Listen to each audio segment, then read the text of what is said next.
Good morning. Today, 15th July 2026, Wednesday.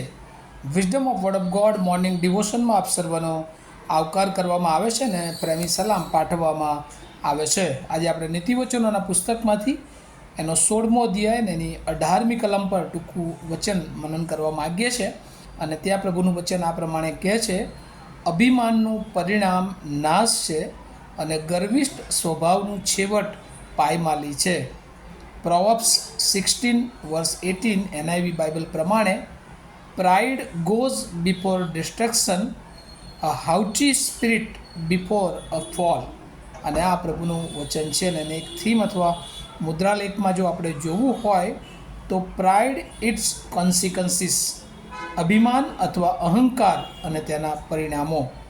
માણસના જીવનમાં એ અહંકાર અથવા અભિમાન એ એના મૂળ એ નાશ તરફ લઈ જનારી બાબત એ આપણે જોઈએ છે.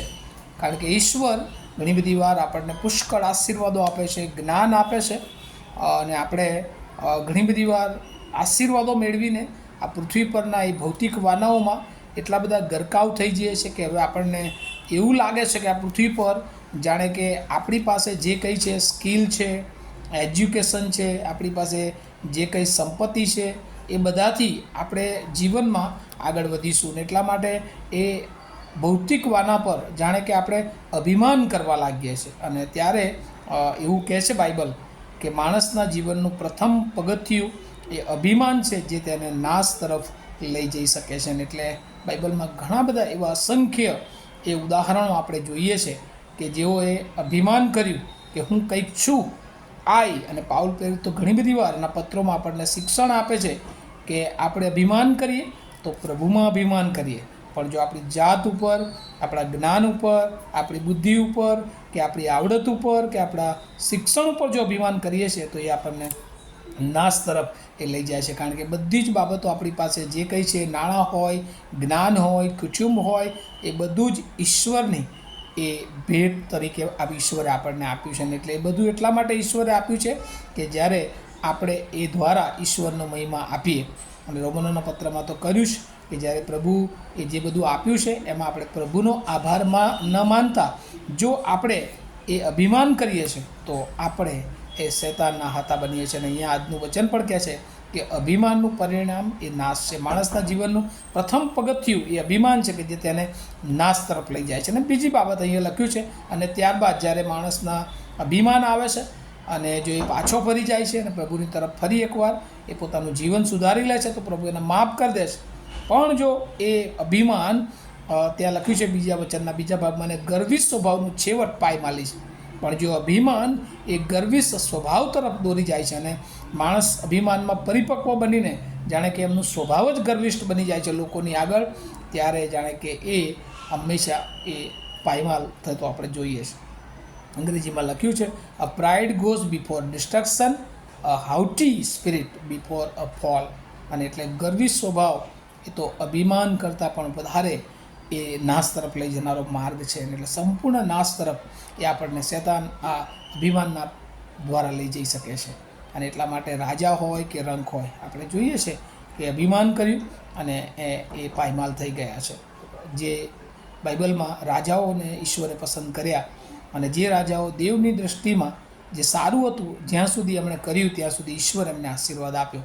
અને જ્યાં સુધી તેઓએ દેવની જે ઈચ્છા નહોતી એ પ્રમાણે કામ કરવાનું શરૂ કર્યું, એ પસંદગી પામેલા રાજાઓ હતા, તેમ છતાં ઈશ્વરે એમને એ આગળ વધાર્યા નહીં. અને એમાંનું એક ઉદાહરણ આપણે જોઈએ છે રાજા સાઉલ, કે જે પસંદગી પામેલો પ્રથમ રાજા, પણ ઈશ્વરની ઈચ્છાની વિરુદ્ધ જ્યારે કામ કર્યું ત્યારે દેવની દૃષ્ટિમાં જે ભૂંડું કર્યું અને તેથી દેવ એની પસંદગી લઈ લીધી.